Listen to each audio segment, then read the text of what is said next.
How to get to the next level, the top of the turn, featuring Atle McGrath.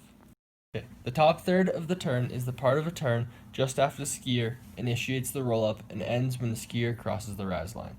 In this zone, a full weight transfer is made to the new outside ski and a strong, tall, stacked position is achieved. The skier's outside knee follows the outside tip and the hips do not drop in. The key to a strong top third is a solid release from the turn before and the maintenance of flow throughout the run. One of the most important things just about a turn is that every part of the turn is it's related. The thing that I kind of really learned is that to have a good top of the turn, your release has to be good. A good transition is essential for a strong turn, and to do this you need to be in a rock-solid, balanced position and march onto the pinky toe of the uphill ski throughout. A strong move forward with the hip is also important. What makes a good top third of the turn? Some important parts are an athletic stance over the front of the boot with a stack position or triple flexion.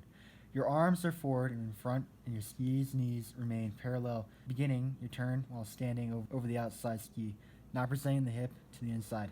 This keeps you on top of your ski and able to bend and arc the ski. On the left is Clement Noel with a solid top of the turn and a great stacked and athletic position. On the right is Albert Popov coming into a turn, presenting the hip and is not fully stacked. So a big part of the initiation for my turn is in general to keep the skis, or kind of keep the skis under me, in a sense, to keep the feet under my body going in. Because if you start throwing your feet out on your way in, you'll end up dumping your hip in, and then you lose all the pressure on the outside ski right away. Having a good body position, as previously discussed, allows you to build pressure with the knees and ankles.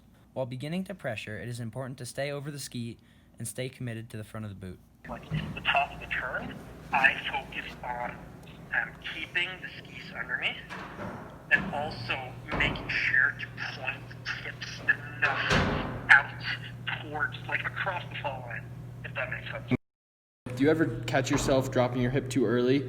And what was a cue that you use on your hips?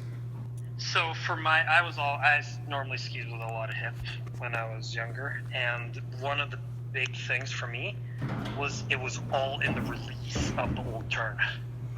So what I would do is I would dare to drag, to kind of not drag the turn out because that's slow, but really kind of ride and have a progressive release out. So I'm coming into the new top of the turn as late as possible. If that makes sense. So you're being patient. Yeah, it's patient pretty much. So the earlier you're ready for a turn, the more time you have to dump your hip in. And if you're a little bit later, you're forcing yourself to just go right onto that new turn. You don't even have time to dump your hip in.